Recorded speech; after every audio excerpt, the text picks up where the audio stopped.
Buenas tardes, saludo con mucho gusto a quienes nos acompañan esta tarde a través de la plataforma digital de YouTube en nuestra segunda actividad del año en el marco del Día Internacional de la Eliminación de la Violencia contra las Mujeres y las Niñas.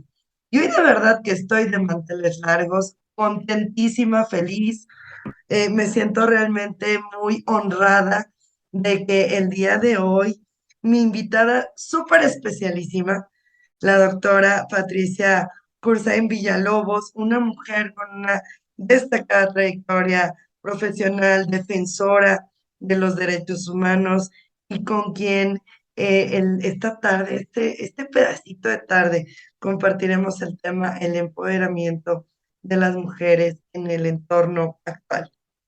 Y es que se ha señalado que la igualdad de género no solo es un derecho humano fundamental, sino que una de las bases necesarias para construir un entorno social más participativo y equitativo que brinda mejores oportunidades de desarrollo en todos los ámbitos para las mujeres.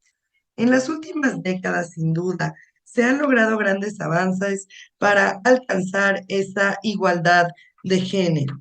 Ha crecido la participación de las mujeres en lo político, en lo económico, en lo social, en lo laboral. Ahora, muchas de nosotras ocupamos puestos directivos o desempeñamos cargos públicos en los tres niveles de gobierno. Realizamos tareas en los ámbitos económico, académico, cultural o deportivo que anteriormente se consideraba exclusivo para los hombres. El Instituto Mexicano de las Mujeres, por ejemplo, nos refiere que tradicionalmente se ha asignado a los hombres roles de políticos, mecánicos, jefes, directivos, líderes, el que lleva el sustento a la familia, el rol productivo, y a nosotras el rol de amas de casa, maestras, enfermeras, es decir, el referido a lo reproductivo o de cuidado. Aun y cuando se han adoptado medidas legales para que las mujeres tengan un acceso efectivo al ejercicio del poder, en el ejercicio del encargo, en algunas ocasiones siguen supeditadas a roles de género. En este contexto, en los próximos minutos, nuestra invitada de honor, la doctora Patri Cursain Villalobos, nosotros tendremos la oportunidad de conocer su experiencia y los retos que ha superado como mujer y profesionista, así como escuchar su visión respecto al papel que deben tener las mujeres en este contexto actual. De verdad, doctora Patti, a quien con mucho cariño así me dirijo, no es irrespeto, no es falta de respeto, pero es de verdad mucho cariño el que siento por ti y estoy de verdad muy contenta de que por fin se me haya hecho, Ay, ¿verdad? por favor. Muchísimas gracias por estar esta tarde con nosotros. Si me permites, voy a leer tu síntesis curricular para que Ay, demos paso a unas preguntas y a este no, intercambio. muchas gracias, Norma Angélica. La verdad, creo que no te afanes en tanto, porque cuando me hacen el favor de leer alguna, aunque sea síntesis, se dan cuenta de lo muy viejo que soy ya. Entonces, No, miren, ya. les voy a comentar rápidamente. Ella es licenciada y doctora en Derecho por la Facultad de Derecho de la Universidad Nacional Autónoma de México. Tiene estudios de maestría en Sociología por la Universidad Iberoamericana. Desde 1993 es investigadora de tiempo completo en el Instituto de Investigaciones Jurídicas de la UNAM y miembro del Sistema Nacional de Investigadores Nivel 3. Desde 1966 imparte la cátedra de Derecho Individual del Trabajo en la Facultad de Derecho de la UNAM y de Derecho Colectivo de Trabajo, Procesal de Trabajo y de la Seguridad Social en diversas universidades e instituciones. Ella además es directora de la Revista Latinoamericana de Derecho Social, autora de diversas obras y publicaciones individuales en obra colectiva, diccionarios y revistas especializadas en derecho. Además, somos compañeras Es miembro de la Barra Mexicana Colegio de Abogados, yo también. Ella fue segunda vicepresidenta electa de la Academia Iberoamericana de Derecho del Trabajo y de la Seguridad Social de 2019 a 2022. Además, integrante permanente del Tribunal Universitario de la Universidad Nacional Autónoma de México y profesora decana del Consejo Interno del Instituto de Investigaciones Jurídicas, Universidad Nacional Autónoma de México, a partir de 2021. De 2002 a 2012 fue consejera de la Comisión Nacional de los Derechos Humanos. El 14 de mayo de 2014 fue designada por el Senado de la República comisionada del Instituto Federal de Acceso a la Información y Protección de Datos, IFAI, hoy Instituto Nacional de Transparencia, Acceso a la Información y Protección de Datos Personales para el periodo 2014-2020. Articulista para diversos medios de comunicación, entre ellos El Financiero, El Economista, El Heraldo de México y El Universal. Pues nuevamente, querida doctora Patti, sea usted bienvenida a este espacio que con muchísimo gusto y sobre todo con mucha gratitud, ¿verdad? Por su generosidad de regalarnos su tiempo después de que bueno, escuchamos todas las actividades que realice, que además sigue realizando muchas actividades. Tenemos que decirlo, es una mujer que sigue siendo muy activa, que sigue presentando libros, que sigue dando clases, dando cátedra, pero sobre todo que siempre, siempre tiene un tiempo, ¿verdad?, para dedicarnos a quienes estamos dispuestos a escuchar su vasta experiencia. Muchísimas gracias, doctora. Me hace sentir hasta apenada con tanto elogio de tu parte, que no significa más que una gran amistad que es reciente, pero que la siento profunda, que la siento muy sincera. Y te agradezco muchísimo que me des la oportunidad de platicar contigo, sobre todo a través de este medio, en el que se va a platicar un poco de las actividades que yo realizo y que he realizado. Muchas gracias. Creo que el momento es oportuno para poder estimular a nuestras compañeras, no solamente a nuestras colegas, sino a las mujeres en general, a que se desempeñen en sus trabajos o en sus actividades, porque no necesariamente tienen que ser profesionistas. Algunas no han tenido la oportunidad de llegar a obtener algún título profesional, pero yo creo que en todos los casos el trabajo que realizan es loable. Desde la secretaria más sencilla y más humilde, que su trabajo es tan importante, como te podría decir que también es importante el trabajo de la persona que nos ayuda en la casa, que quienes tenemos también la oportunidad de contar con este apoyo, pues es fundamental.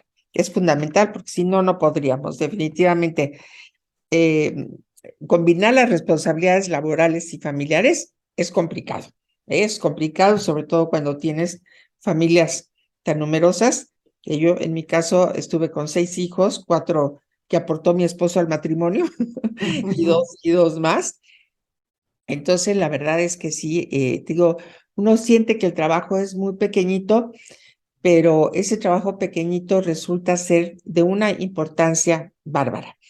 Y bueno, y también tienen derecho a prosperar, a progresar, a alcanzar otros niveles. Y yo creo que en eso estamos ya muy adelantados, ofreciendo muchos apoyos, a pesar de que reneguemos en algunas ocasiones por la falta de capacitación, que ese es un tema al que le debemos de apostar mucho. La capacitación de las mujeres en general, ¿verdad? Eso es lo que debemos de hacer fundamentalmente. Claro, un espacio en el que podamos también ayudar a otras mujeres, ¿verdad? A irse especializando, a ir conociendo y ir aprendiendo lo que les guste hacer. Pues Exacto, exacto. bienvenida. Si me Muchas permite, gracias. Muchas doctora, gracias. empezamos con una pregunta Sí, es muy personal y tiene que ver con que desde tu perspectiva, y a partir de tu trayectoria profesional y personal, ¿consideras que el empoderamiento de la mujer en el entorno económico social y familiar es importante? Bueno, la pregunta que tú haces es una pregunta que se puede responder de inmediato y con una gran alegría por decirte que definitivamente nosotros tenemos que buscar siempre, no solamente conversábamos hace un rato, no solamente desde el punto de vista profesional, sino en general. El empoderamiento de las mujeres viene en general. El empoderamiento de las mujeres, podríamos hablar de la mujer profesionista, de la mujer que puede tener determinados cargos, líderes sindicales, líderes en todos los sentidos, mujeres que actúan, emprendedoras de negocios, en fin, pero también hay otras más sencillas, personas que decíamos que trabajan en el hogar, personas que son secretarias, que son personal administrativo, pero que el apoyo de ellos es fundamental porque se hace una cadena. Entonces, ahí necesitamos tener fortaleza y tenemos que tener mucha comunicación. Y en la medida en que tú, por ejemplo, a una secretaria la ayudas a capacitarse, bueno, pues vas a encontrar que el apoyo de ella va a ser mucho más importante y ella al mismo tiempo podrá ir escalando. Tengo ejemplos importantes. Tenemos en la barra una compañera que fue secretaria en un despacho de abogados y decidió estudiar la carrera de Derecho y hoy nos hablamos de tú a tú y se habla de tú a tú con quienes habían sido sus patrones. Son méritos muy, muy importantes, ¿no? Muchas mujeres que han sido profesoras y que de repente dicen, no, yo también quisiera tener otra carrera y entran a ciencias políticas, a economía, a derecho y tal, y vuelven a hacer. Y te quiero decir que esas personas con dos carreras tienen una solidez profesional un tanto diferente de la que podemos tener quienes estamos en una sola línea. Es decir, por ejemplo, yo tengo la licenciatura en Derecho y tengo el doctorado en Derecho. Ahí tengo una parte intermedia que es la sociología, que hice una maestría en la Universidad Iberoamericana. ¿Por qué? Porque el derecho del trabajo es un derecho que es principalmente económico y social. Entonces hay quienes se van por el lado del estudio de la economía, aunque también hay psicología, es decir, en general. Pero fíjate, son ramas que van afines y que finalmente me han devuelto a mí muchas esperanzas respecto al comportamiento social que debemos de tener y de cómo el derecho y las relaciones sociales pues están vinculadas, no hay una separación. Ahora, pero hablando del empoderamiento en general, no solamente me quiero referir a aquellas mujeres que han alcanzado puestos públicos y que han llegado a puestos que es muy importante, o a puestos tan importantes como hoy tenemos en la Suprema Corte de Justicia a una presidenta de la Suprema Corte. No es que ella tenga que empoderarse, ella ya está empoderada desde hace mucho tiempo por una carrera judicial que fue haciendo. Y como ella, hay muchísimas, muchísimas más que hicieron toda una carrera judicial y que algunas alcanzaron a llegar a la corte, pero en algún momento con el presidente Cedillo hubo una reforma y muchas de ellas salieron de la corte. Y te puedo dar el ejemplo de Victoria Adato, que fue desde, no sé qué haya hecho antes de ser juez penal, pero después de juez penal, ella fue magistrada, después de magistrada fue procuradora en la Ciudad de México y después de ser procuradora fue ministra de la Corte. Un periodo muy corto, porque se acabó esa historia. Pero ahí tenemos otras muchas mujeres que han empezado a batallar como defensoras que son en el ámbito indígena y que salen a trabajar y dicen, no, yo tengo que trabajar más por mi pueblo y por las mujeres de mi pueblo. Y van ascendiendo y llegan a ser diputadas, por ejemplo, o senadoras. Entonces, el empoderamiento de las mujeres es muy importante porque con ellas hay un cambio, hay una extensión de esa fuerza hacia el lugar en el que ellas se mueven. Es decir, sea dentro de una ciudad, sea en el campo, sea en el ámbito indígena, hay una gran radiación, digamos, irradia el poder, el entusiasmo, las posibilidades, el desarrollo en general. Gracias, doctora. Entonces podemos decir, bueno, el empoderamiento, porque la palabrita, ¿no? De entrada dice uno, ¿cómo se vuelven poderosas? Bueno, pues me parece que el primer elemento que nos das tú es capacitación. Y claro, entre más cómodas nosotras como mujeres nos sintamos con lo que hacemos, lo que sea que hagamos, no importa la labor que desempeñemos, pero entre más conocimiento y capacitación tengamos, vamos sintiéndonos más seguras de ese trabajo y Ahí vamos está. haciéndonos sólidas. Mira, ahí está, exactamente. Cuando una mujer se empodera, lo que hace es elevar su subestima. Es una mujer que ya sabe quién es, qué puede hacer, y esa seguridad le va a permitir trabajar cada vez más y le va a permitir compartir esos sentimientos y alentar a otras mujeres para seguir. Con otra situación, fíjate, los hombres no, nosotros no podemos tampoco decir que los hombres son malos. Los hombres son tan buenos y tan malos como las mujeres podemos ser buenas o malas. Pero lo importante en este sentido es que las mujeres sí jalamos más al grupo familiar, sí jalamos más a nuestra comunidad. Sin embargo, quienes destacan son líderes varones.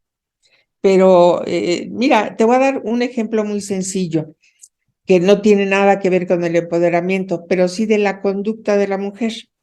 Cuando un hombre va a prisión, culpable o no culpable, pero está detenido, está en una cárcel, la mujer, la esposa o la madre van a estar yendo o todos los días o cada vez que se lo permitan y en la medida de lo posible le van a llevar los frijolitos y las tortillitas, etcétera, y le van a llevar dinero para que compre los cigarros, etcétera, etcétera.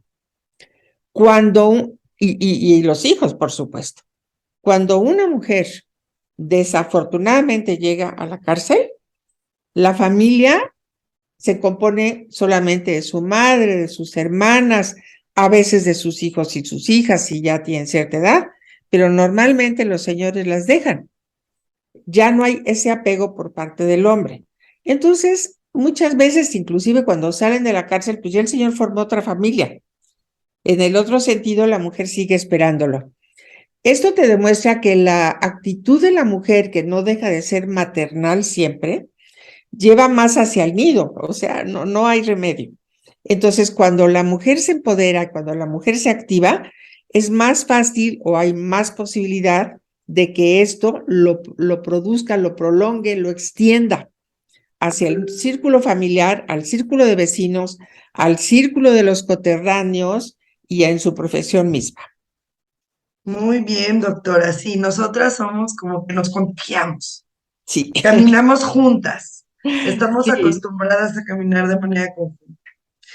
Y he insistido, sobre todo en los últimos tiempos, en las últimas décadas, en una mayor participación de las mujeres en espacios públicos, como tú bien lo mencionabas. En tu caso, ¿cómo has percibido esta apertura y qué tan difícil ha sido para las mujeres consolidarse desde tu perspectiva? Porque tú tienes ahora sí que hay distintas patis. Está la pati mamá, está la pati maestra, está la pati doctora, está la pati que escribe, está la pati política, está la pati abogada, está la pati... Tienes muchas perspectivas. ¿Cómo las has percibido?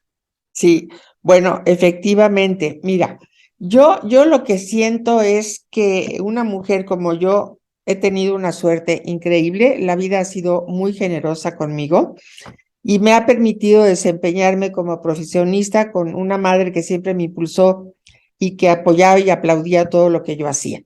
Entonces, esto me permite a mí tener una vida profesional muy amplia, muy bonita además, muy de mi gusto, muy de lo que yo quería, con un paréntesis que fue cuando yo digo coloquialmente me enviaron a la cárcel. ¿Ves? En algún momento de mi vida me designaron como directora del Centro Femenil de Rehabilitación Social en Santa Marta, que no es lo que es ahora, era una cárcel En ese momento eran 700 internas, ¿no? No era tanto, y no había la peligrosidad que hay ahora, porque la delincuencia femenil ha tenido también un progreso justo a la medida en que nos empoderamos, pues se empodera en general. Eh, Toda mi carrera ha sido muy interesante y he tenido la oportunidad de haber sido una maestra y haber tenido contacto con mis alumnos, sí, pero también haber tenido profesiones, actividades profesionales como esta en la cárcel, que me permitió conocer muchas partes de la miseria humana y muchas de las partes horrendas que viven las mujeres a las que no se les da la defensa y que no tienen los elementos y que había en aquella época, que fue 1975, pues una gran ignorancia. Luego tuve la oportunidad de formar parte del Año Internacional de la Mujer. Yo estaba con Pedro Ojeda Paviado, que fue el secretario, siendo hombre, ¿no? Que era nuestro procurador general. Tuve la oportunidad de estar con él. Sin embargo, un acontecimiento personal que fue la muerte de mi abuela, que me pudo mucho, ya no quise seguir en el Año Internacional de la Mujer y entonces me invitaron a Estados Unidos por la Secretaría de Estado, por Henry Kissinger, que invitó a un grupo de mujeres de todo el mundo, 25 mujeres de todo el mundo. Hicimos un recorrido por todo Estados Unidos conociendo a los grupos feministas en los que hablaban de diferentes teorías, desde las que hablaban del tema de la menstruación, desde que hablaban del tema del lesbianismo, de sus derechos, las que hablaban del empoderamiento político, de las que hablaban sobre el aborto, en fin, muchísimo. Te estoy platicando 1975. Entonces, esto fue muy importante para darnos cuenta cómo todavía en Estados Unidos había algunas corrientes muy conservadoras, pero cómo también nos llevaban mucho tiempo en libertad, en una gran libertad para las mujeres o un reconocimiento para ellas, dependiendo de los estados y dependiendo también de las actividades y las profesiones. Tuve la oportunidad también, bueno, maravillosa de ser madre, claro, y de poderme desempeñar como madre con el mejor de mis ánimos y con un gran amor para mis hijos. Y déjame que te diga que cuando mis hijos nacieron, cuando nació mi hija, que es la mayor, para mí fue esto un choque muy importante, un choque emocional, en el que yo pensaba que a partir de ese momento yo tenía que ser cada vez mejor, mejor y mejor, porque yo tenía que dejarle a mi hija en ese momento el mejor de los ejemplos, pero además también darle un patrimonio, darle una seguridad, infundirle confianza, etcétera. Bueno, pues esto fue también cuando nació mi hijo, o sea, Carla y Juan Pablo son para mí lo más bello que me ha podido pasar. Y ya ahora esta relación también tuve la oportunidad de convertirme en abuela por parte de los hijos que no son mis hijos, son hijos de Mariano, pero que también son unas niñas a las que quiero muchísimo como si fueran mis hijitas también, y que también ya felizmente son profesionistas. Esas relaciones te permiten en primer lugar conocer más de cerca al ser humano, pero también te obligan a estar más actualizada, te obligan a estar más cerca de la realidad. Todo esto que tienes que vivir junto con ellos.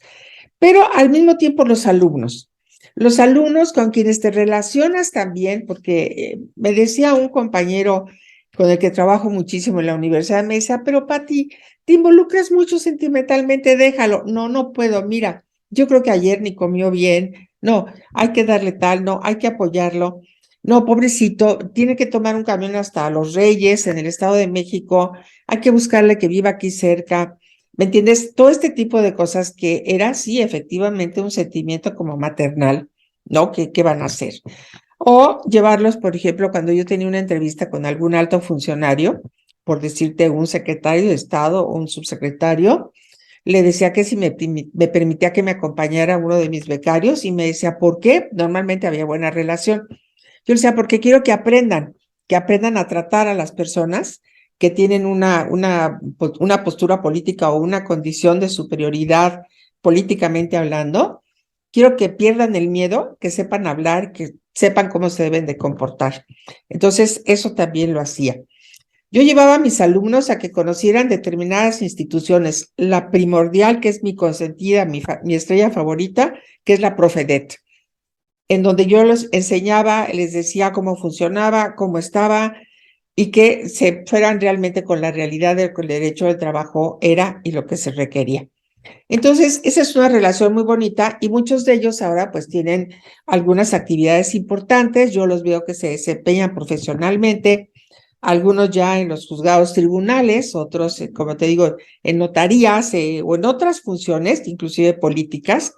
Y todo eso para mí resulta muy satisfactorio, porque no es que yo los haya formado como tal, participé en su formación, eso es todo.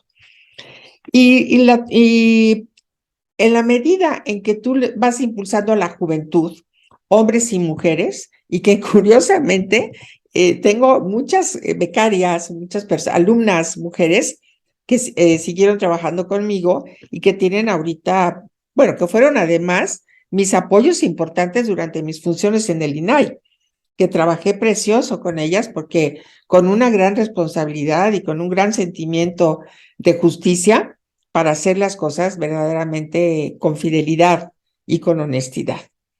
Ese es el tema importante y tuve también la oportunidad, y esto lo quiero mencionar, de haber sido esposa de un político, que en la medida en que era un diputado federal, me aboqué también a ayudar en la región en lo que yo podía, pero que cuando él asumió la gubernatura, para mí fue muy importante porque yo al DIF, que entonces funcionaba de una manera distinta, lo tomé no como un pasatiempos, no lo tomé como una cuestión social, lo tomé como si fuera mi trabajo de todos los días. Era la parte con la que yo tenía que responder al voto ciudadano que le había dado a mi esposo una gubernatura. Y lo trabajé muy contenta porque sin duda te da un estatus en el que nadie se atreve a decirte que no hace algo. Entonces, lo primero que yo hice fue sentarme a hacer una reflexión sobre cuál debería de ser mi conducta frente a los funcionarios y ser muy, muy respetuosa del cargo que tenía mi esposo y de no tratar de intervenir en nada, de no solicitar favores, de, por supuesto, menos de hacer cosas de que él no supiera, sino que todo se lo consultaba. Pero claro, tiene uno maneras de poder tener alguna influencia, llamar por teléfono y decir, hoy ya hablé con mi esposo y me dijo que si por favor me puede ayudar usted con este tema.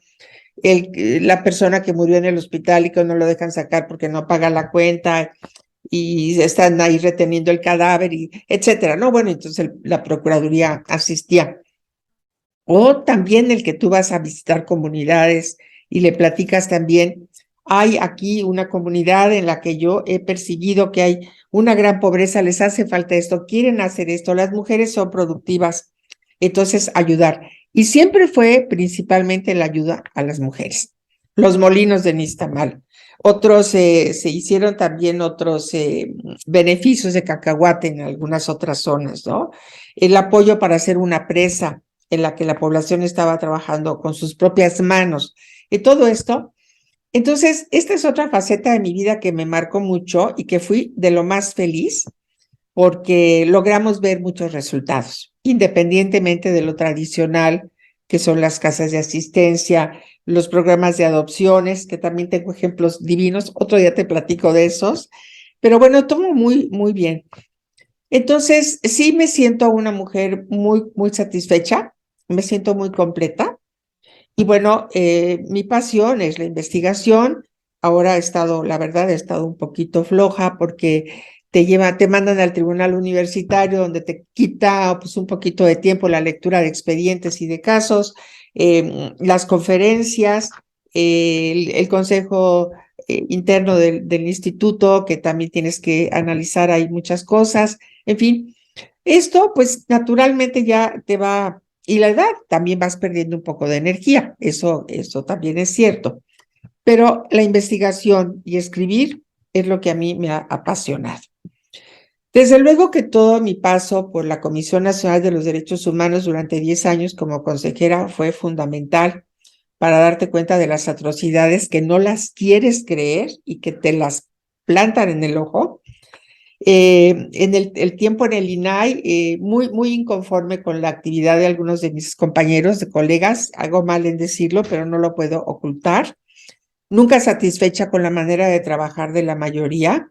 actos que para mí eran, pues, si no una deshonestidad, sí eran actos que dejaban mucho que desear, una apatía y muchos intereses políticos de los propios comisionados. Entonces, todo esto merma en los resultados que tenemos que dar a la sociedad. Y prueba de esto es que no avanzamos con el tema de transparencia y tampoco avanzamos con el tema de la protección de datos personales, que es muy preocupante. He tenido la oportunidad de dirigir la Sociedad Mexicana de Derecho al Trabajo y Seguridad Social en 2 ocasiones, como fui presidenta, fui fundadora de la misma y luego como presidenta. Y la revista latinoamericana de Derecho Social, que me permite también que haya una muy buena divulgación de las materias que me interesan mucho, que son en principio derecho al trabajo y seguridad social, pero que ahora están diversificadas también, pues naturalmente en los temas de género, naturalmente en todo lo que son los derechos humanos y por supuesto en todo lo que significa la libertad de las mujeres, la libertad en general, pero vamos de las mujeres. ¿Por qué? Porque como mujer tú sabes que tenemos a veces pues tenemos algunos muros, estos techos de cristal que bueno, ya se rompieron, pero junto al techo de cristal hay también muros. Entonces también sí, sí, así es. Y esos pisos pegajosos, ¿verdad? Esos pisos pegajosos también espantosos y todo. Por cierto, permíteme que le recomiende a tu audiencia y te recomiende a ti también una serie que acabo de ver que se llama Lidia Poet. Es la historia de una primera abogada en Turín a quien le niegan el derecho a formar parte del Colegio de Abogados de Turín y por lo pronto no le permiten trabajar ni desempeñarse y se convierte en la ayudante de su hermano, también abogado, y finalmente tiene muchos éxitos. La serie es muy chiquita y está como muy superficial, pero es un caso real y creo que vale mucho la pena estudiar, porque ahí vemos el esfuerzo que han tenido las mujeres desde hace mucho tiempo. Desde Para luego, la no, reflexión. para la reflexión sí y para saber. Ahora, en nuestro caso, ya vemos que lamentablemente para mí es una pena que tenga que ser que por ley tenga que haber paridad. Es una pena. Pero bueno, son acciones positivas y ni modo, hay que tomarlas, hay que tenerlas, todas las que sea posible, porque necesitamos apoyar a las mujeres definitivamente. Pero esto ya nos va abriendo el campo entre cuando la mujer se capacita, cuando la mujer estudia, cuando la mujer ingresa a los estudios superiores, vamos rompiendo las barreras, las vamos rompiendo. Entonces, Pati, yo pensaba preguntarte, digo, las preguntas y qué padre porque se van contestando solas y es que eres una mujer multifacética, que sinceramente contigo hay que hacer muchos programas porque hay mucho que platicar y hay mucho que aprender. Y de todo lo que se aprende se puede llevar a la práctica.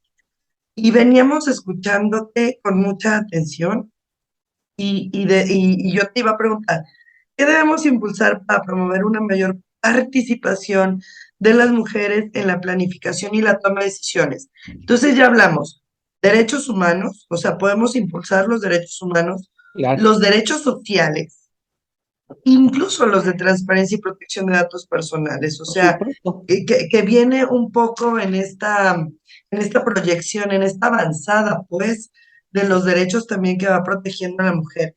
¿Faltaría algún otro elemento que tendríamos que impulsar para promover esa participación?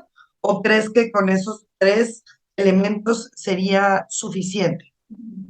No, mira, nos faltan muchas cosas. Desde luego lo que estábamos diciendo, la capacitación en la medida en que tú le abres las puertas de la educación a las mujeres, vas rompiendo las barreras, porque se van cultivando, van aprendiendo, se van formando y bueno, pues tienen que seguirle.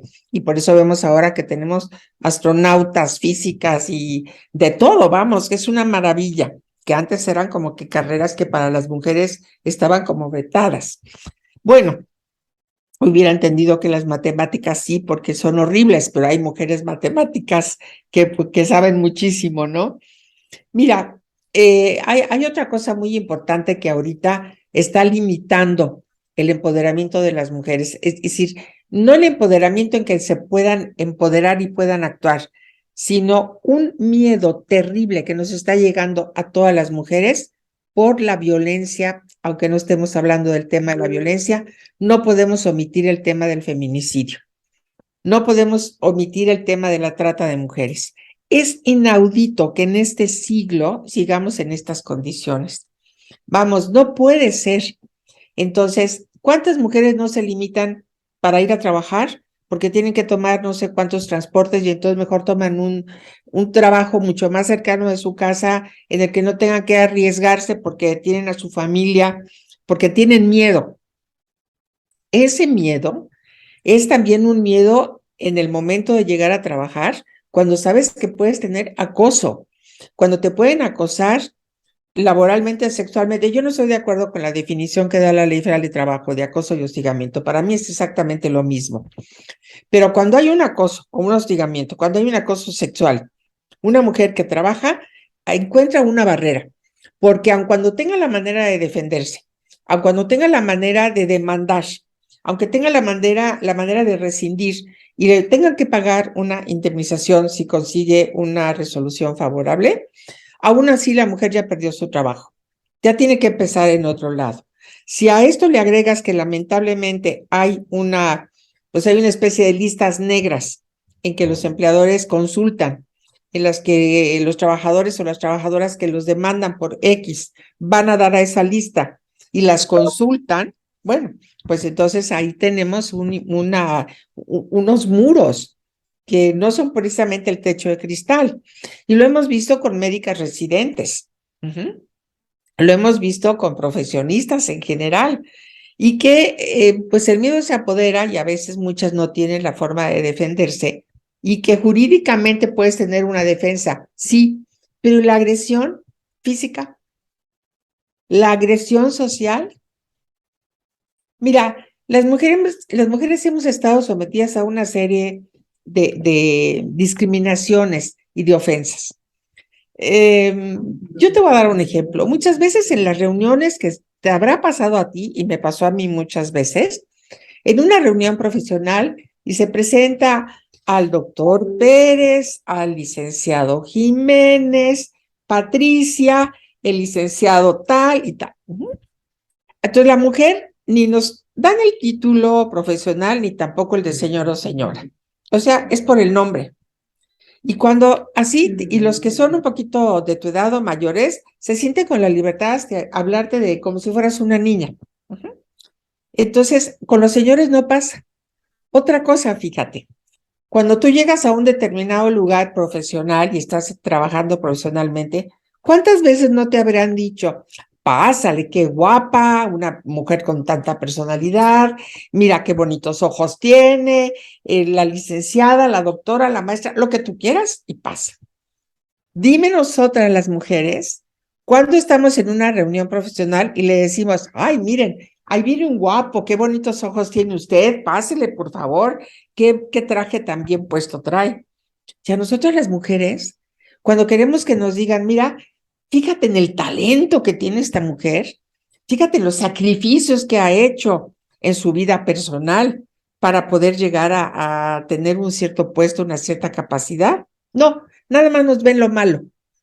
Y una mujer, en cuanto tiene una escala más alta, todos somos muy mal pensados, hombres y mujeres. Arribista, quién sabe con quién sale, quién sabe si ya tiene un amante, quién sabe qué regalos, etcétera. Somos muy malos, pero también tenemos que ser muy realistas, Norma. Es totalmente cierto que la conducta de muchas mujeres denosta a las demás. Esto es un pecado muy grave de las mujeres que se dicen solidarias, pero que con su comportamiento demuestran lo contrario. Entonces, pues te digo, estamos rodeadas de muros que el techo de cristal lo rompemos, pero tenemos esos muros que también nos limitan.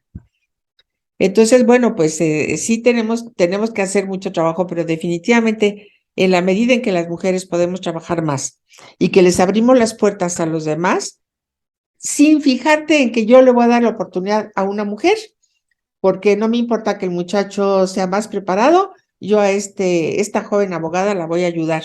yo creo que ahí también tenemos un cargo de conciencia muy grande. Debemos de manejar las capacidades en el mismo nivel. Sí, de otra manera es como por lástima, ¿no? Ay, bueno, mira, pues sí, tú eres mujer y tú eres hombre. Tú, hombre, pues como antes, sí, como eras hombre, te pagaban más salario porque se suponía que tenías una familia y a la mujer había que pagarle menos porque además tenía un marido que le iba a mantener, pero que además, quién sabe si faltara con motivo del dolor menstrual, quién sabe si faltara porque tiene hijo y etcétera. Entonces, todo eso han sido barreras que hemos ido venciendo, pero que todavía nos falta vencer por mucho. Entonces, hay que echar una vista a los países nórdicos, pero aún así, en los países nórdicos también encontramos que hay discriminación hacia la mujer, pero mucho menos. Sí, no. Vamos también encontrando esas situaciones en menor medida y lo muy triste, como bien lo dices, doctora, es que a veces nuestro propio género, nuestro mismo género, es el que nos va impidiendo, ¿verdad? Ese desarrollo armónico o no permite que todas podamos crecer. Y sí, nos cuesta mucho más trabajo demostrar, nos cuesta mucho más trabajo limpiar el nombre de una mujer, ¿verdad? Que el de un hombre y a veces el batallar con nosotras mismas es lo que lo vuelve aún un poco más eh, difícil, diferente y cuesta arriba. Claro, Querida doctora, una pregunta. sí, ¿Tú cómo no. consideras que es posible afirmar que hay una relación directa, una correlación entre el empoderamiento de las mujeres y el desarrollo de nuestros estados, bueno, en este caso del estado de Puebla y de nuestro país? Sí, definitivamente. Definitivamente, mira, yo creo que en cuanto tenemos más mujeres legisladoras, tienen la oportunidad de lanzar una serie de iniciativas que nos afectan, bueno, sobre temas que nos afectan a las mujeres principalmente o a las familias. Hay otra perspectiva, hay otra manera de ver las cosas. Esto es también, por ejemplo, en el rango de la medicina. Es decir, una mujer gineco-obstetra puede entender mucho más a una mujer que un hombre. ¿Por qué? Porque tiene los mismos padecimientos. Entonces, es igual que te puedo decir en el campo de las leyes. Una mujer que puede entender mucho más a otra mujer que está sometida a una violencia familiar y que no es atendida por autoridades en donde a la hora de hacer una denuncia solo resulta que se burlan de ella o que no la toman en serio, en fin. Entonces, definitivamente, tenemos una perspectiva diferente de la economía. Puede ser que las mujeres, en términos generales, podamos ser un poquito más conservadoras, pero también ver las cosas con más precaución. Es decir, no arrojarte y aventarte a hacer las cosas, sino que a lo mejor estudiar. Estamos acostumbradas a ir haciendo las cosas con más pausa, como para ir calculando mejor los pasos que estamos dando. Y mira, yo creo que el hecho de que tengamos mujeres a nivel, o sea, una paridad en las legislaturas nos ayuda muchísimo. Yo no recuerdo, aquí en Puebla creo que no hay paridad todavía en el Congreso, creo que hay menos mujeres que hombres. Aquí, ¿sí hay? Ah, perfecto. Ya, ajá. Ah, perfecto. Sí, lo que te digo, ¿por qué? Porque entendemos más lo que le ocurre a la sociedad, no solamente porque vemos lo que ocurre con el resto de las mujeres, sino porque vemos lo que ocurre con el resto de las familias. Y las familias se integran por hombres y por mujeres. Entonces, somos más solidarias. Y déjame que te recuerde mi sociólogo favorito es Emilio Durkheim. Y Emilio Durkheim tiene una frase que me encanta que dice que la solidaridad espontánea se da en primer lugar entre el hombre y la mujer. ¿Por qué? Porque entre el hombre y la mujer hay una relación solidaria para perpetuar la especie. Ese es el primer ejemplo de solidaridad. Y entonces yo sí siento que las mujeres tenemos esa perspectiva diferente. Podemos, claro, hay excepciones, ¿eh? No quiero decir que todo sea igual, hay excepciones, pero sí creo que esto es una oportunidad de cómo vemos los negocios, de cómo vemos las cosas, y tú sabes, muchas mujeres tienen una influencia importante en los esposos cuando tienen un cargo político, porque les hacen ver o les muestran o les platican. Yo no digo que se impongan, pero es una opinión que vale mucho la pena. Y en el ejercicio de nuestra profesión como abogadas, pues definitivamente tenemos otra manera de ver las cosas. Yo creo que una jueza tiene más benevolencia para ver el asunto. No quiero decir que sea más débil para poder juzgar, porque se va a atender a la ley, pero sí quiero entender que tenemos esa posibilidad y eso tiene una derrama definitivamente. Nuestra perspectiva es que vemos las cosas diferentes. Somos Totalmente. equilibrio. Sí, definitivamente tenemos equilibrio, somos más mesuradas en algunas cosas. Y como te digo, no todas, hay de todo, pero estamos hablando en los términos generales. Y es muy interesante esta perspectiva de nosotras, esta perspectiva de Sí. las mujeres. Bueno, también hemos escuchado y habrá que insistir y vamos a insistir y vamos a pedirlo, es que además del número, además de la paridad, queremos que haya una agenda de género, porque también se ha demostrado que no necesariamente las legislaturas que alcanzan la paridad traen una agenda de género. Entonces, bueno, pidamos una agenda de género, ¿verdad? Porque es cierto, y yo lo comparto, no todos los hombres son malos. Tenemos muchos aliados, hombres que nos han permitido, que nos han impulsado a muchas mujeres para poder ocupar estos espacios. Hombres que han sido nuestros aliados, hombres que han creído en nuestras capacidades, en nuestro compromiso, en nuestro conocimiento, en nuestra trayectoria para poder llegar a esos espacios, ¿no? Esos son los También, hombres inteligentes, Norma.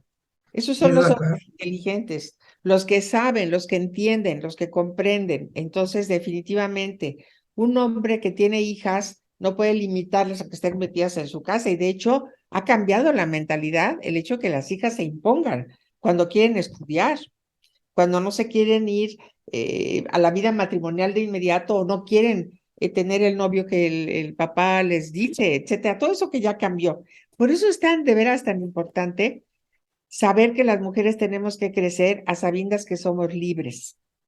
Sí, Eso es muy reconocernos así también. exactamente. Querida doctora, ¿puedes compartir con nosotros un momento crucial que haya marcado la pauta de tu desarrollo profesional?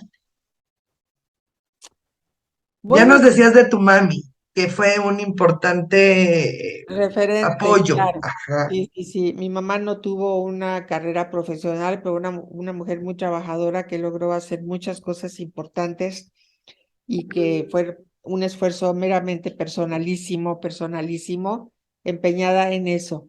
Pero mira, hay muchos factores que me llevaron a mí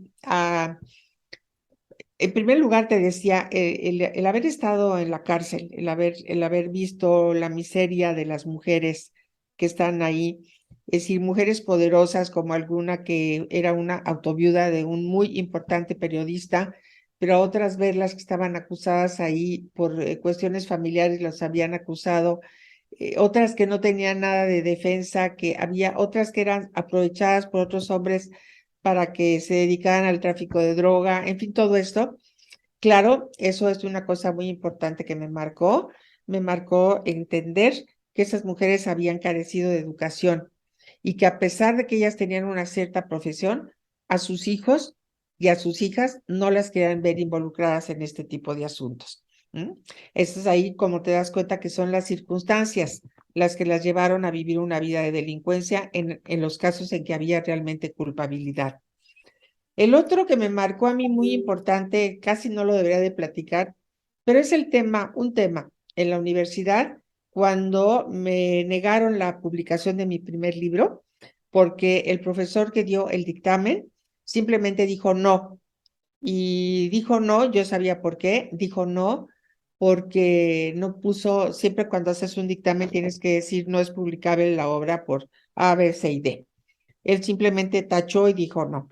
Pero pues no voy a dar el nombre porque no vale la pena tampoco, pero lamentablemente yo consultaba la biblioteca de este profesor, que era una eminencia, y en alguna ocasión me encontré un libro de un autor francés, en el que venía un párrafo que el profesor producía en su obra y la producía sin haber citado.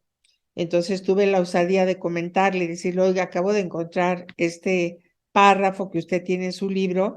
Se enojó, me quitó el libro, lo cerró, lo metió en el casillero donde estaba y ya no volví a su casa a consultar los libros. Entonces, cuando se le presenta, quiero entender que esa fue la razón. Me enojé muchísimo y abandoné el entonces era Instituto de Derecho Comparado. Lo abandoné. Me fui y en ese momento se me abrió la oportunidad de trabajar en la Junta de Conciliación y Arbitraje con el presidente de la misma, que era un señor que se llama Mariano Piña Olaya, que no sé si lo conoces, más o menos. Entonces yo entré a trabajar ahí. Otra vez, entrar a la Junta, en la que estuve muy poco tiempo, porque desafortunadamente a alguien se le ocurrió que yo podía dirigir la cárcel, me dio también la perspectiva de lo que era la justicia laboral. Y aun cuando fui una ferviente defensora de las juntas de conciliación y arbitraje, pues estoy convencida que ya eran inoperables porque faltaba presupuesto, capacitación, etcétera, etcétera. Esos son los más importantes, pero yo te podría decir, de verdad, con la mano en el corazón, los momentos más importantes en mi vida que me dieron la pauta para seguir adelante, para trabajar y para hacer más cosas, fueron las dos fechas de nacimiento de mis dos hijos. Eso es lo que más me ha impactado en la vida. Esa responsabilidad que sientes cuando tienes ese pedacito de carne ahí contigo, ¿no? Sí. Y que lo has llevado en el vientre. Entonces, esto era para mí lo más importante, darles un ejemplo, enseñarles la rectitud, decirles que no se doblaran ante cualquier circunstancia que se les presentara y que siempre es ir adelante y adelante y adelante. Ay, qué lindo. Son muchos momentos y no necesariamente profesionales. Por eso te digo que me encantas porque está Pati la doctora, Pati la mamá, Pati la amiga, porque te he visto desenvolverte con tus amigas, con tus amistades, te he visto desenvolverte con grandes políticos, políticas y siempre tienes una mirada, la gente que no te conozca ya después No, del video, espero te va a conocer no, más. Tienes una mirada muy dulce, muy particular, muy especial no, y qué linda tienes una eres. habilidad especial, hace sentir especial a los demás. No, Entonces, bueno, lo único que te puedo decir es que jamás en mi vida me he atrevido a hacerle daño a alguien. Nunca. Al contrario, en la medida en la que yo siempre he podido tenderle la mano a alguien, lo he hecho con mucho cariño, lo he hecho con mucho gusto. A veces se ha podido y a veces no se ha podido, pero no, definitivamente. Lo de mi mirada dulce y tierna, pregúntale a mis hijos y a mis nietos, porque te van a decir lo contrario. pero ese es el trabajo de los hijos, de los nietos y de las mamás, Y de las pero, mamás. y de las mamás. Oye, ya hablábamos ahorita, ya mencionabas a don Mariano Piña Olaya, ya mencionabas también dentro de tu plática que estuviste al frente del sistema DIF de este bellísimo estado que es Puebla, que yo tanto quiero y tan orgullosa estoy de ser poblana. Y bueno, pues sabemos también que gracias al patronato, cuando tú estabas ahí al frente, cuando tú lo formaste, se concretó este Hospital del Niño Poblano. ¿Cómo surgió la iniciativa? ¿Cuáles fueron en su momento las dificultades? Que seguramente hubo muchas, pero también platícanos cuáles fueron esas grandes satisfacciones que tú tuviste en aquella época, porque hay que decirlo, era otro momento, eran otras fechas, o sea, otro momento en el que las mujeres tenían un espacio distinto que no necesariamente era el público, ¿no? Muchas gracias. Mira, te agradezco mucho la pregunta porque para mí el hospital tiene un significado muy importante. Todo nació porque al llegar a Puebla, yo le preguntaba a mi esposo si había un buen pediatra aquí por cualquier emergencia que pudieran tener mis hijos. Y me decía, pues hay médicos en general y todo, bueno, muy bien, muchas gracias, ¿no? Pero en algún momento pregunté, cómo estaba la capacidad hospitalaria. Y entonces los pediatras que ya estaba yo conociendo me platicaban que no había realmente un hospital infantil en Puebla, ni de asistencia pública ni privado. Entonces me preocupé muchísimo por eso. Y entonces conocí el instituto ya no me acuerdo cómo se llama, de rehabilitación de menores, lo que sería el consejo tutelar, no sé si siga llamándose igual. Lo fui a visitar y me encontré a unos niños chiquitos con problemas mentales serios, me partieron el alma y uno de ellos, que se llamaba Juanito, vino corriendo a mí, me abrazó y me dijo, mamá. Y entonces me dijeron, ay señora, este niño nunca había hablado. Ay, pues hoy habló. Y no me soltó de la mano durante todo el recorrido. Entonces había 3 o 4 niños en esas condiciones, luego había otros más grandecitos, y entonces empecé yo a preguntarle pues al jefe de los servicios médicos del Estado y al coordinador de de los servicios médicos a nivel nacional o federal, qué se podía hacer al respecto, ¿no? ¿Qué podíamos hacer? Le platiqué a Mariano, estuvimos conversando, y bueno, según yo quería que se hiciera un hospital psiquiátrico para niños, hasta que en alguna ocasión tuve una invitación por parte de la alcaldesa de Houston. Me invitó a Houston, en algún momento fuimos, me entrevisté con varios grupos, conocí varios hospitales y un psiquiatra muy famoso, psiquiatra infantil, me dijo, en el mundo hay 2 locos que quieren hacer un hospital psiquiátrico infantil. Uno soy yo y usted es la otra, ¿no? Entonces me dijo, olvídelo. Bueno, pero el tema de la salud de los niños en Puebla me empezó a preocupar mucho, no solamente por mis hijos, yo podía correr a México en cualquier momento o lo que fuera, y además eran niños bien alimentados, bien cuidados, etcétera. Pero llegó de visita el secretario de Salud, que era el doctor Soberón, que había sido rector de la UNAM, a quien yo conocía y que él me conocía también, y al terminar la comida que hubo, que se ofreció en Casa Puebla, le dije, señor secretario, de verdad tenemos mucha necesidad de un hospital infantil. Dígame qué podemos hacer. Mi jornada, Patricia. No hay dinero. Estamos en una época muy difícil y el hospital general que se va a construir, que acabo de comprometerme con el gobernador, va a tener 10 camas para camas infantiles. Entonces le dije, no, doctor, yo no me puedo conformar con eso. Usted no se ofende si yo emprendo una campaña para hacer un hospital infantil. Y me dijo, no, pero no va a tener apoyo de la federación porque no hay para eso. Bueno, entonces a partir de entonces reuní a las voluntarias y les dije, miren, acaba de pasar todo esto y yo he pedido que me hagan unos estudios y me han entregado los estudios sobre el índice de morbilidad y de mortalidad infantil. Las causas, las razones, las edades, en fin, todo un estudio que ya en este momento pues no los recuerdo. Y no nos queda más que empezar a construir un hospital. Yo no sé cómo lo vamos a hacer ni de qué tamaño, pero lo vamos a tener que hacer. Las invito a que me ayuden, las invito a que formemos un patronato, las invito a que tal. Entonces, fíjate que lo primero que hicimos fue poner una florería para empezar a juntar dinero, ¿no? A ganar dinero con la florería, lo cual fue muy productivo gracias a Catalina Quirós, que fue una voluntaria extraordinaria y que fue la que me ayudó muchísimo con esto, sin haber recibido ya ni 5 centavos, por supuesto. Y así por el estilo tuve muchísimas voluntarias. Hasta que platicando con Mariano sobre esto, me dijo, a ver, si tú organizas una campaña de donativos, el Estado te puede apoyar en una política que he emprendido que se llama peso sobre peso. Pero en este caso, por tratarse de una causa infantil, podemos hacerlo 2 pesos sobre cada peso que reciban ustedes. Entonces formamos un patronato e invité a 2 empresarios para que tuviera la vista también empresarial, y uno de ellos fue Salvador Cue y el otro fue Rafael Posada.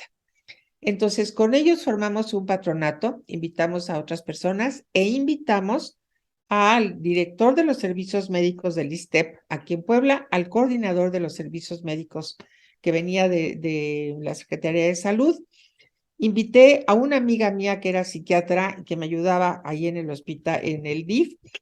Invité, pues creo que nada más.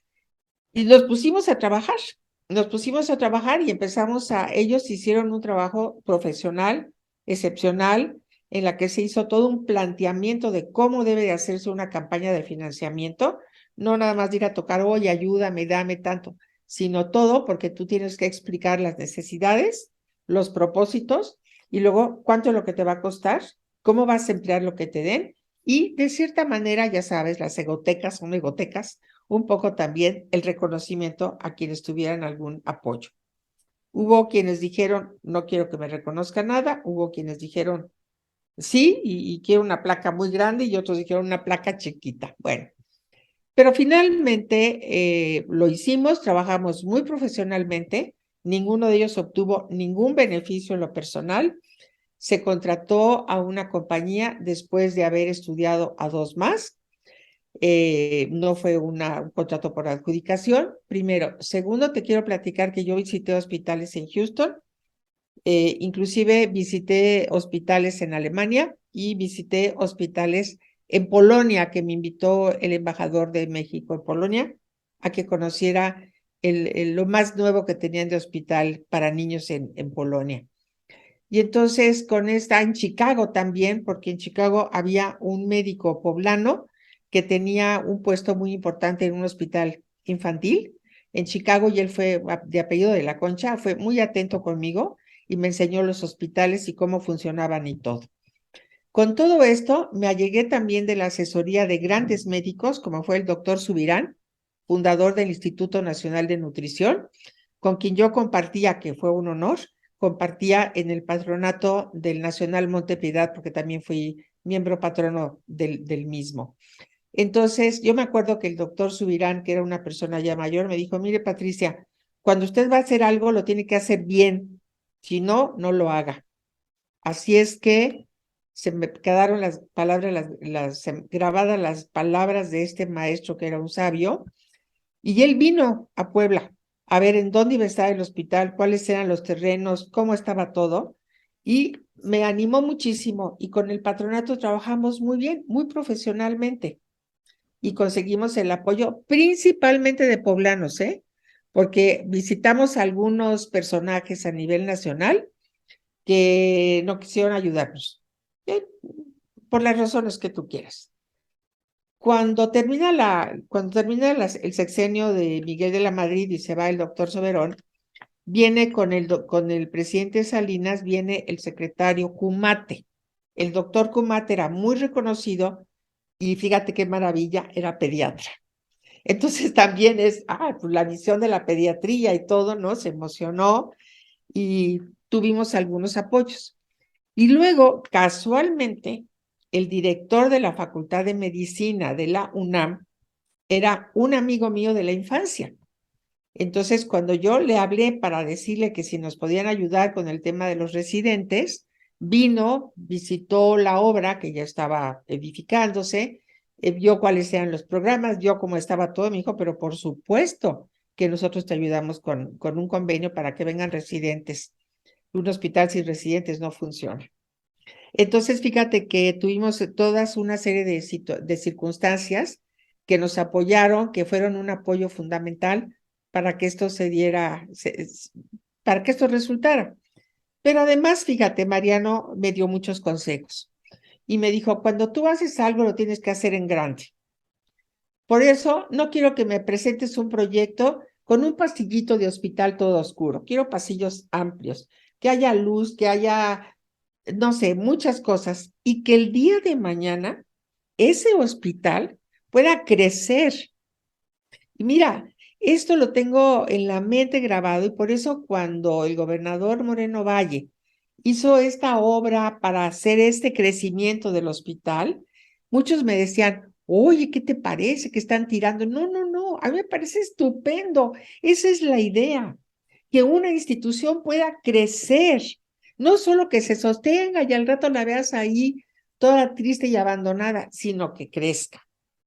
Por eso, sí te digo que cuando paso y veo que el albergue, que también se fundó junto con el hospital, es un albergue triste, pobre, lleno de necesidades, te da una pena muy grande, porque ese albergue debió de haber crecido junto con el hospital. Pero bueno, el grupo de voluntarias sigue funcionando, yo les agradezco mucho hasta la fecha. El hospital no es mío, evidentemente, es de los poblanos. es para la niñez, ya le deberíamos de cambiar el nombre, es Hospital de la Niñez Poblana, ¿verdad? Pero ha sido estupendo y para mí fue una satisfacción enorme. Te quiero decir que muchas veces me preguntaban, ¿y qué opina el gobernador? El gobernador no opina, porque eso es una obra que estoy haciendo yo, aunque él me está tutelando y revisando. Pero cuando fue el jefe del Estado Mayor acompañar al hospital para hacer el recorrido antes de que llegara el presidente Salinas a inaugurarlo, se paró el general frente a mí y me dijo, señora, quiero saber quién es la persona responsable de darle la explicación al presidente. Dije yo, general, no, señora, estoy hablando en serio. Quiero saber quién es la persona. Tiene que ser un funcionario público, ¿no? Voy a ser yo. ¿Por qué? Por instrucciones del gobernador. Entonces me dio así con una desconfianza y me dijo, bueno, pues a ver, quiero que hagamos un ensayo y que me muestre usted todo. Entonces fui y le fui dictando, ya sabes, las estadísticas, los nombres, los números, los esto, ta. Y cuando terminamos el recorrido que me había dicho que no tenía el presidente más de 12 o 14 minutos, y yo le había pedido 20, cuando llegamos al término del recorrido me dijo, señora, la felicito. El señor presidente va a tener 20 minutos para hacer el recorrido. Bueno, eso fue fantástico. Entonces lo inauguró el presidente Salinas, me dio Mariano la oportunidad de que fuera yo quien le diera toda la explicación y demás. Y pues es una obra que la llevamos en el corazón con mucha satisfacción, porque pues a lo largo de todos estos años hemos estado escuchando de cuántos niños se han salvado, cuántos niños han sido atendidos y tratados ahí y en la medida de lo posible, pues ahí seguimos aportando lo que se puede al voluntariado. Pero muy bien, muchas gracias por preguntarme Y esto. además, ¿sabes qué, doctora? Bueno, yo que he escuchado a ti y a otras personas, otras mujeres que en aquel momento te acompañaron en ese camino tan interesante, a mí me parece que tu determinación y el ánimo de todas fue lo que generó ese gran hospital.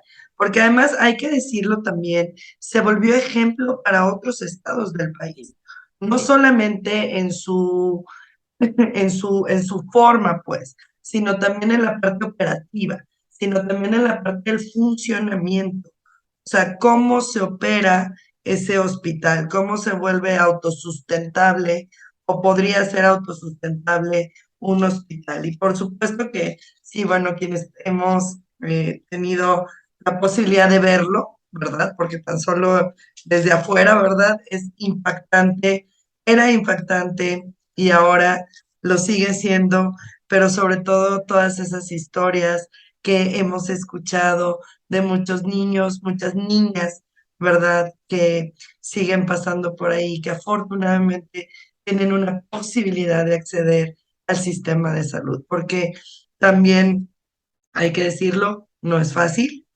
acceder al sistema de salud, no todos podemos, no todas podemos, y sobre todo cuando son los niños y las niñas quienes se enfrentan a este tipo de situaciones, este tipo de problemáticas de salud, pues me parece que nos llega de manera más particular, más emocional y más directa, y saber que hay muchos chiquitos y muchas chiquitas que gracias a este hospital tienen una esperanza y papás que gracias a ese hospital tienen la posibilidad de que sus hijos vivan, sobrevivan, pues me parece que es fantástico, maravilloso. muchas gracias, mamá. Sí, esta es una obra bonita que fue parte que fue hecha por una parte de poblanos, en la que te digo, pues sí estuvieron Rafael Posada, y estuvo también Salvador Cue, estuvo José Luis Cutolén, y estuvo pues el doctor Yorgana, Arnulfo Yorgana, el doctor Guillermo Solomon, que también era pediatra, estuvo la doctora Broazán, bueno, ya no recuerdo ahorita, pero creo que éramos los que formábamos el patronato. Y la verdad es que sí, trabajamos con muchas ganas, con mucho gusto y nos llevamos grandes satisfacciones. Ya ha sido maravilloso, de verdad, y quienes vivimos aquí seguimos atestiguando Muchas eh, gracias. todavía todo ese gran logro que ha sido por y para la ciudadanía poblana. ¿Nos Muchas puedes gracias. compartir otro proyecto que hayas llevado a cabo de gran impacto social y económico para nuestro estado? Tuviste muchísimos, tuviste muchos, pero Pues uno mira, de ellos. de impacto económico y social, pues de impacto social sí te puedo decir que procuramos siempre que hubiera mucho apoyo para las mujeres en ciertas comunidades. Por ejemplo, que se aprendieran a hacer conservas en las partes donde hay mucha fruta y que se les echaba a perder porque no tenían cómo utilizarla. En algunos otros lugares se ayudaron a que tuvieran talleres de vestidos, de ropa, que podían intercambiar con otras comunidades. Los molinos de Nixtamal, en las que se hacía un trabajo comunitario para que lo atendieran mujeres por varios días y así no estuvieran todos los días yendo las mujeres a trabajar ahí. Un trabajo además de interesante, comunitario. Pues no recuerdo ya ahorita en este momento, la verdad, mucho. Yo creo que, eh, no sé, la verdad, creo que no hubo tanto, Norma, la verdad es que ¿Sabes qué? A mí me gusta mucho, ojalá nos pudieras platicar algo chiquito, porque hay mucho que decir, pero este tema de las adopciones. O sea, tú le trabajaste mucho a la niñez poblana. No sé si era el momento entre entre tus hijos allegados, más los hijos propios, más todos juntos, pero me parece que trabajaste mucho por quienes más lo necesitan y es que los niños son el eslabón más débil de la cadena, ¿verdad? No pueden defenderse, no pueden hacerlo solos, nos necesitan. Tiene que haber alguien que dé la cara por ellos, que luche por ellos. Y ahí estabas tú. Y en esta parte de todos estos niños que no tenían un hogar, que no tenían la manera, ¿verdad?, de tener una familia. Tú también ahí estuviste, querida doctora, y fuiste muy importante. mira, ahí debo de serte honesta.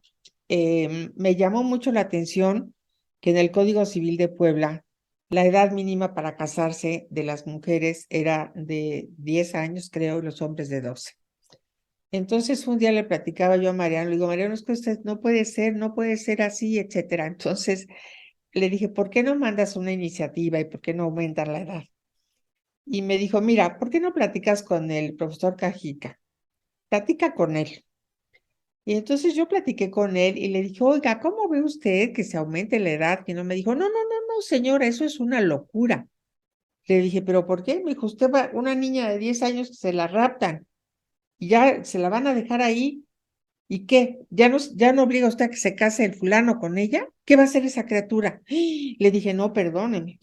Que estamos, era una mentalidad diferente, ¿no? Por la edad que él tenía y que él pensaba por honestidad que así debería de ser.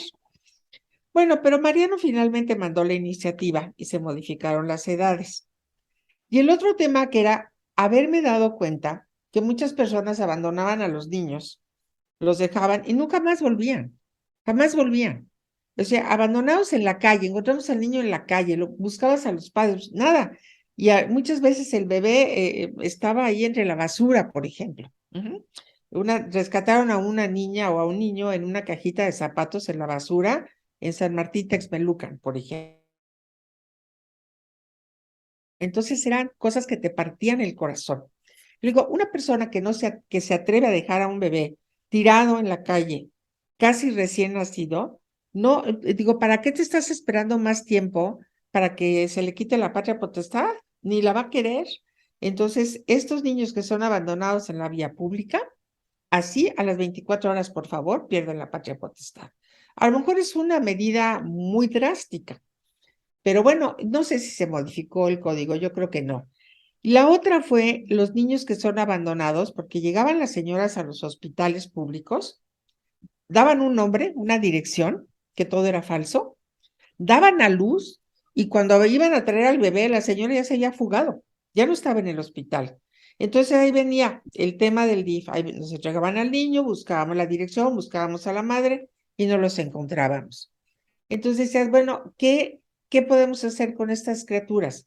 ¿Los vamos a dejar ahí como números? A ver, fulanito ¿Qué nombre le vamos a poner? A ver, una lista. Ah, pues hoy toca Pancracio, bueno. Y el otro, ay, mira, hoy tocó Jessica. Ay, ¿me entiendes? Eso de que ni siquiera tu nombre sea escogido por una razón determinada. Primero. Segundo, que el niño pasa a ser una ficha más en un grupo, donde vas a comer como por catálogo, ¿no? A ver, pasen todos a comer, pasen todos por su pastillita de la vitamina, bueno, eso no puede ser. Una criatura que vive en esas condiciones, no puedes esperar que tenga una vida plena, ni para sí mismo, ni para la sociedad. Mientras tanto hay tantas parejas que desean ser padres y madres y que no pueden, que tú dices, bueno, pero ¿por qué no les vamos a dar la oportunidad? Entonces, viendo que la adopción siempre se convierte en un procedimiento muy complicado, además de que se hablaba de que si en la Cruz Roja, de que si en tal institución, si dabas dinero, te podían dar un niño, dije, no, tenemos que acabar con esto. No vamos a investigar si es cierto o no es cierto, porque no eran mis áreas, no tenía yo por qué hacer, mi competencia no era esa.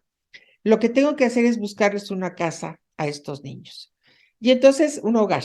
Y entonces empezamos a hacer un esquema, pero no era de que yo decidiera, sino de que buscáramos quienes querían y que nosotros pudiéramos analizar psicológica y legalmente a las personas que querían adoptar, que de verdad tuvieran el ánimo de ser padres, de adoptar la responsabilidad en general, por un lado. Por el otro lado, teníamos que ver que esas personas no tuvieran pues algún comportamiento indebido, que gozaran de prestigio en la sociedad, que no fueran unas personas que solamente se los querían llevar para ponerlos a trabajar o para satisfacer una pretensión egoísta, en fin, todo este tipo de cosas. Y fuimos armando todo. Yo leí libros, estuve buscando información, la literatura francesa me ayudó mucho, estuvimos buscando todo esto y finalmente formamos un consejo técnico, el que estaba integrado por el médico pediatra que atendía a los niños en las clases de asistencia por parte del DIF.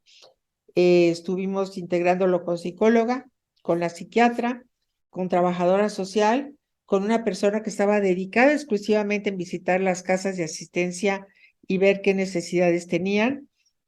Y luego, pues ya, se hizo todo un esquema. Cuando esto ocurrió, nosotros hablamos con algunas embajadas para decirles que si había alguna persona interesada, nosotros podíamos trabajar con ellos. Y resultó que así empezaron a llegar de Francia, de Canadá, de Estados Unidos, de España y hasta de Italia. Inglaterra también. O sea, no tratábamos de que los niños se fueran, ¿eh? No queríamos que se fueran de Puebla ni de México, pero teníamos que abrir las posibilidades. Entonces tuvimos esas oportunidades importantes de haber hecho un estudio de solicitudes y de advertir qué era lo que cada una de esas personas pensaba o quería. Y te voy a dar un ejemplo. Eran poblanos, yo soy maestra de educación física y yo definitivamente no me puedo embarazar porque mi cuerpo no se puede modificar porque yo soy maestra de educación física. Pues perdón, ¿qué crees? No eres apta, no tienes el interés de ser madre. Bueno, no, señora, es que yo perdí un hijo, fíjese que tuvo una enfermedad y se murió, yo lo extraño mucho. No, perdón, pero los hijos no son para sustituir a otro. Entonces, pues con la pena tampoco. Y así te vas dando cuenta de quiénes querían y no querían. Y tú no tienes una idea. Yo te doy mi palabra de honor que no me arrepiento para nada, porque tengo ejemplos de muchísimos ejemplos, no uno o dos, muchísimos ejemplos de que me han venido a saludar, me han venido a visitar un muchacho que es profesor, que está casado con una mujer americana que trabaja en el ejército, él se fue a Estados Unidos y que es una persona grandiosa y que vino a Puebla a buscar a su familia y la encontró, cosa que nosotros no pudimos hacer en aquella época, ¿no? Pero bueno, todo esto era hacer después un seguimiento. Nosotros teníamos que tener la información de la comunidad, del sacerdote o del pastor, que era el que atendía a esa comunidad, tú sabes, en otros países hay más cercanía. con los pastores o con los sacerdotes. Familias, personas conocidas que nos los pudieran recomendar. Autoridades que hicieran el seguimiento junto con nosotros para que pudiéramos saber cómo estaban las criaturas. Y un seguimiento durante un tiempo. Mira, yo espero que en todos los casos haya sido exitoso. Puede ser que en algún caso no haya sido de tanta felicidad, pero ya ahora estamos hasta recibiendo fotografías de sus matrimonios y de sus hijitos. Entonces, sí, y tengo una procuradora que no la mencioné y es una parte muy importante. La procuradora de la defensa de los menores fue la licenciada Blanca Berta Chargoy, extraordinaria. Y ella es la que hasta la fecha sigue en contacto con la mayoría de los niños y de las niñas que se fueran adoptados. Y te platico más, y si hay tiempo, trato de ser breve, en los niños que se iban a Francia. Entonces, ¿qué vamos a ver con estos niños que se van a ir a Francia o los que se van a ir a Canadá? Bueno, los niños que se van a ir a Canadá eran dos niños muy poco agraciados, niño y niña, hermanitos, nunca los separábamos. Estos niñitos iban a irse a Canadá, los papás no hablaban español, los papás vinieron, convivieron con ellos varios días, decidieron que sí los querían definitivamente, y como ya eran grandecitos de 7 y 8 años, bueno, entonces, ¿qué hicimos durante el tiempo que se hizo todo el proceso? Porque todo se hizo siempre bajo el estricto apego a la ley. Bueno, durante todo este periodo, Mati Sierra, junto con Vicky Bustos, junto con Lorena, que ahorita su apellido no lo recuerdo, les daba clase de francés a los niños. Lorena les daba clase, es profesora en francés, les daba clase de francés. Vicky Bustos se los llevaba a su escuela de natación en Acuara para que tomaran clases de natación y convivieran con otros niños. Mati Sierra los llevaba a comer a su casa y les enseñaban a usar los cubiertos. Salían con nosotros para que los niños no fueran a llegar así totalmente de que en qué mundo estoy, ¿no? De ellos tengo muchas historias hasta la fecha, excepcional. Y luego te digo, hay otros niños que en una ocasión me dice una amiga mía que se fue a Francia a hacer un curso como maestra de francés y me dice, oye, qué sorpresa me llevo, que llego a una ciudad en la que me invitan a una fiesta de 15 de septiembre, que porque hay muchas familias ahí que son muy mexicanizadas y entonces hacen el 15 de septiembre una cena, una fiesta mexicana, y llego ahí y me platican que son niños adoptados, 4 o 5 niños adoptados, que vienen de Puebla y me empiezan a platicar y me platican de ti. Y entonces yo digo, yo la conozco, es mi amiga, ¿cómo? A ver, entonces me llevó fotografías y me dijo, no sabes y tal. Entonces todo eso te llena de alegría porque son niños que hacen una vida normal, que no los discriminan a pesar de que eran morenitos. Mira, 3 niños que su papá mató a la mamá y mató a la hermana mayor, y los 3 niños, la mamá en el cementerio, el papá en la cárcel, la hermanita mayor en la cárcel y los 3 chiquitos no puedes creerlos. Estos niños se fueron a Francia adoptados y yo decía, ¿cómo? Si estos niños son como hijos del ejército que combatió a los franceses y ahora regresan a Francia, pero con altos vuelos, ¿no? Esos 3 niños se fueron a Francia, la familia que los adoptó tenía una niña ya, mayorcita que ellos, y no sabe las fotos que nos mandaban para Navidad, por ejemplo, ¿no? Los niños todos arreglados, vestidos bonito, con una velita, con un pensamiento de Navidad, pero todos adaptados, todos muy, muy bien. Entonces hay muchas satisfacciones. Poco tiempo después, perdón, la otra situación que nosotros hicimos aquí es que los niños adoptados se fueran con adopción plena, que en ese tiempo podías tomar cualquiera de los dos modelos. La adopción plena, para quienes no están involucrados con el tema, la adopción plena quiere decir cuando ese niño, en el momento que sale adoptado, queda con una relación familiar, un vínculo familiar con toda la familia. En el otro de adopción simple, el vínculo familiar solamente se establece con la persona que lo adopta, o sea, con el papá y con la mamá, o a veces nada más con el papá, o nada más la mamá. Y acá, pues ya son con tíos, abuelos, hermanos, todos quedan. Al poco tiempo, al poco tiempo de esto, mira, fue mucha coincidencia, al poco tiempo se formó y se puso y se publicó la Convención de la Adopción, la Convención Internacional de Adopción, y ahí se estableció la adopción plena. Y afortunadamente México se adhirió a esta convención. Y ya desde entonces, en todos los estados de la República, los niños que son adoptados tienen la adopción plena. Porque te puedo decir, por ejemplo, en Querétaro, no daban a niños en adopción que salieran de Querétaro. Tenían que vivir en Querétaro. Entonces, pues ahí los limitas mucho. Se fueron más de 100 niños en adopción, más de 100. Y de todos hay una constancia legal de que los procedimientos se hicieron de forma adecuada. Y otro día en lo personal, si quieres, invitamos a Blanca Berta Chargoy y le pedimos que nos lleve sus cerros de fotografías para que veas más cosas bonitas.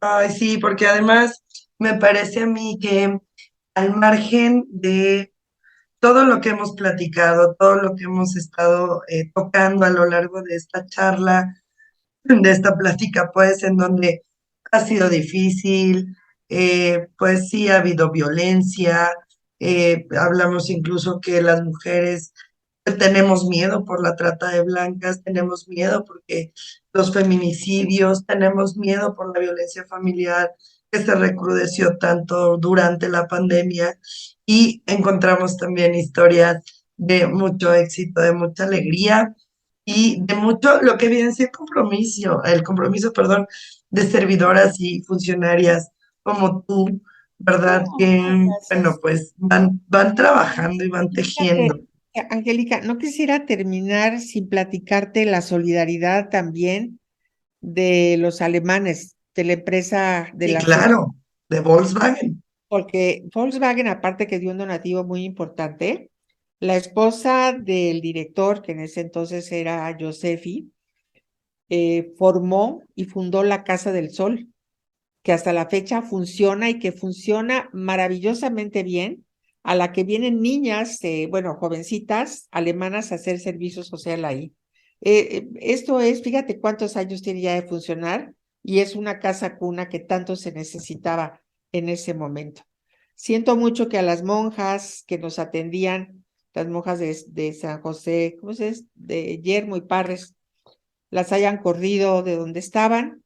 Siento muchísimo que les hayan inventado que se robaban cosas porque no era cierto. Ellas cuidaban muy bien a los niños.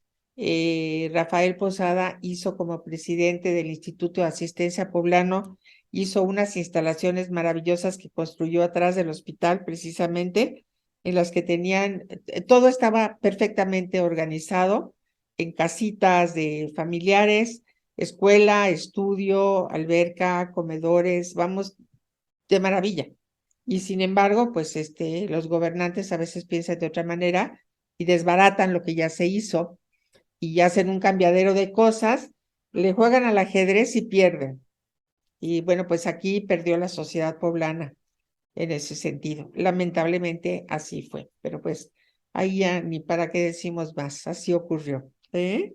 Sí, pero el compromiso me parece que si a mí todavía me tocó ir de visita a esa Casa del Sol, atrás efectivamente junto al Ibero, atrás del hospital, Sí, y y pues me parece a mí que hay que quedarnos con esta idea porque es real, que la ciudadanía, las y los poblanos tenemos la obligación de seguir caminando juntos, porque nos necesitamos.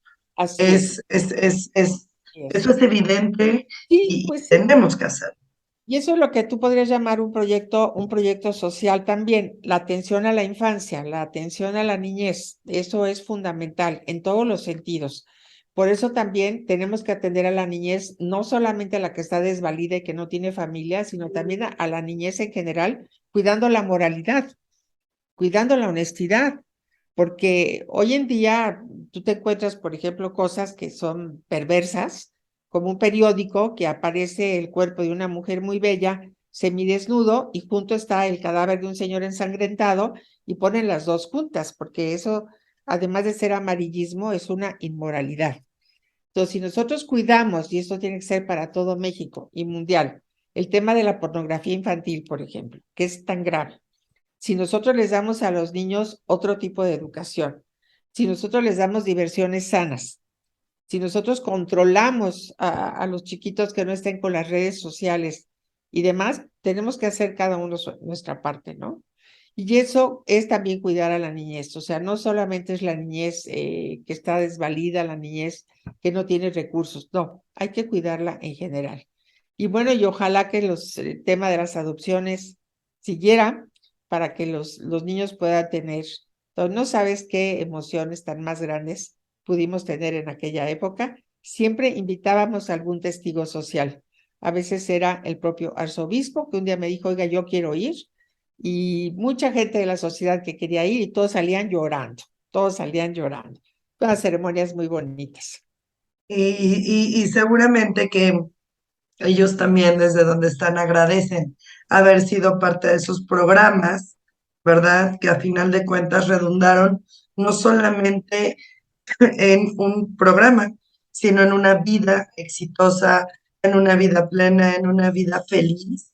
Digo, Así. pues, seguramente han tenido los problemas que cualquiera de nosotros y cualquiera en la vida puede tener, pero me parece que de menos ya tener la posibilidad de tener una elección distinta, de poder elegir, me parece a mí que eso ya Pues hace la cuando diferencia. estás preparado para enfrentar y afrontar, entonces las circunstancias son diferentes, ¿verdad? Sí, querida Patti. Bueno, finalmente, ¿qué le dices a todas esas mujeres jóvenes, no tan jóvenes, grandes, todas las mujeres que el día de hoy nos están haciendo favor de vernos en las redes sociales y se va a quedar grabado ahí el programa para que lo volvamos a ver, para que volvamos a recordar? Qué les decimos para empoderarlas?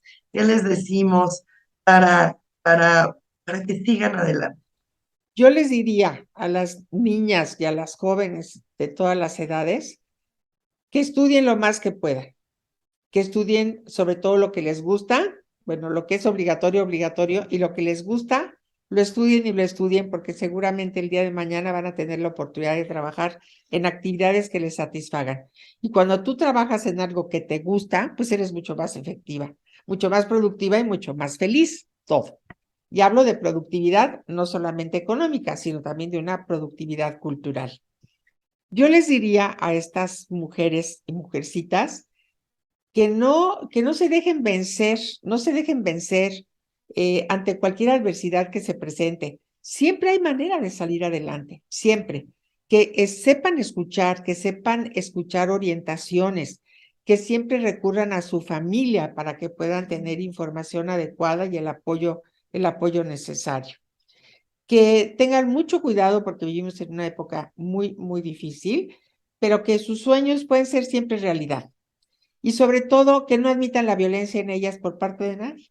Ni la violencia en su casa, ni la violencia de amigos, ni la violencia de amigas, porque también se da, y que el día de mañana, pues cuando ellas decidan hacer una vida, ya una vida ya familiar, lo hagan siempre con los ojos muy abiertos. El amor es muy bonito, el romanticismo es muy lindo, pero hay que abrir siempre muchísimo los ojos para todo esto. Y otra cosa que les diría es que nunca dejen de ser ellas mismas y de prepararse para que sean autosuficientes en un momento determinado.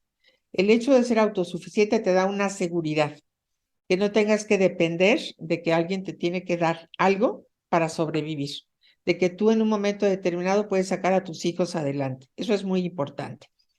Pero claro, seguramente no es el común de todos el encontrarse en una circunstancia con un hombre que no sepa ser un buen padre o un buen marido.